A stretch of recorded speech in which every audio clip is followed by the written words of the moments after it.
संध्या की शादी उसके पिता ने शरत से की। शादी के 15 साल के अंदर ही संध्या का परिवार अमीर से गरीब हो जाता है। एक दिन संध्या जब अपनी भाभी से कहती है, भैया माँ पिताजी के बाद अब आप लोगों से ही मेरा मायका है। अरे संध्या दीदी, मायका बोलना आसान है, लेकिन जब मायके वालों को निभाना पड़ता है ना, हालत पतली हो जाती है। तभी वहां संध्या का भतीजा आ जाता है। देखा माँ, मुझे कितनी कूल ऐप मिली है।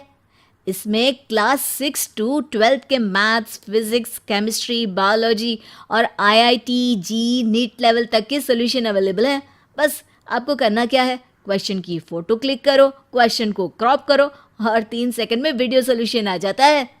तो अब से कोई भी डाउट हो तो डाउट नट करो। अरे बुआ, कब आई तुम? मुझे बताती थी, मैं स्टेशन लेने आ जाता।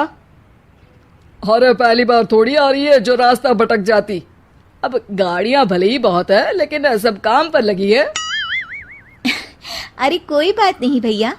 और बताओ, अपनी गुड़िया की शादी के बाद खुश तो है ना? हाँ हाँ, मेरी गुड़िया तो राज कर रही है, राज। बहुत पैसा है उन लोगों के पास। अरे किसी भी चीज की कमी नहीं रखी मैंने अपनी बेटी की शादी में। हाँ भैया, वो तो इस घर का रिवाज है। बेटियों की शादी बहुत ही धूमधाम से करते हैं। पिताजी ने भी मेरी शादी में कोई कसर नहीं छोड़ी थी। बस किस्मत मेरी ही खराब निकली। अरे दीदी, अच्छा ये बताओ कैसे आना हुआ और कब का प्रोग्राम है? संध्या पूरे घर को देखती है। उसे अपना बचपन याद आता है कि कैसे उसके पिता ने ये घर प्यार से बनाया था। मुझे सीढ़ियों वाला घर पसंद था, तो पिताजी ने मेरे लिए 2 तल्ले का मकान बना दिया। अरे बुआ, सीढ़ियों को घूर रही हो? जरूर बचपन में यहाँ से खूब गिरी होगी। संध्या की आंख से आंसू गिर जाते हैं। वो अपने कमरे में चली जाती है और अलमारी खोलती है। अरे दीदी, अलमारी क्यों छू रही हो? कुछ चाहिए क्या? मुझसे मांग लेती।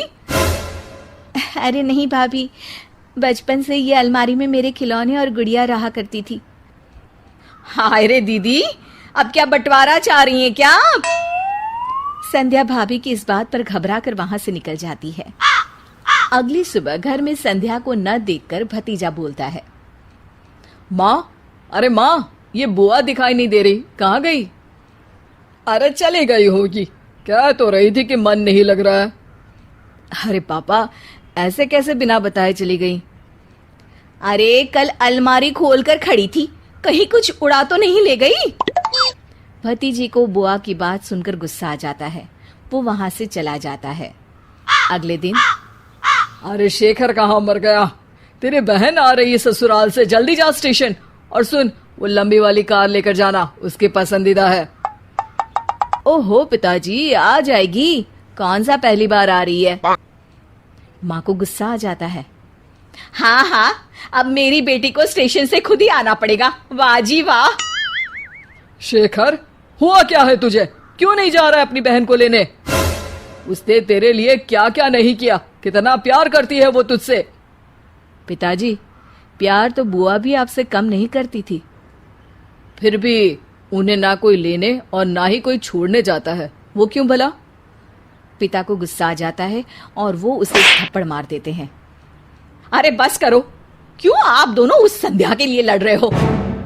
ठीक है पिताजी, आज तो आप ड्राइवर को भेजकर अपनी बेटी को ले आइए, लेकिन याद रखिए, अपनी शादी के बाद मैं अपनी बहन को कभी नहीं पूछूंगा। पिता को अपनी गलती का एहसास होता है। आज बुआ का जन्मदिन है, याद तो होगा नहीं आपको? पिता की आंख भर आती है। लेकिन तभी वहां अपनी पसंदीदा कार से संध्या घर आती है। भगवान भाई दे तो तुम्हारे जैसा भैया। पापा को पता था कि कौन से रंग की कार मुझे पसंद है। तुमने उसी रंग की कार से मुझे घर बुलाया, वो भी मेरा जन्मदिन मनाने के लिए। ईश्वर सबको तुम्हारे जैसा भाई दे। भाई संध्या को गले लगा लेता है। तभी वहां भतीजी गुड़िया भी ससुराल से आ जाती है। अरे संध्या बुआ, आप? हाँ, आज तो घर की दोनों बेटियां अपने घर में हैं।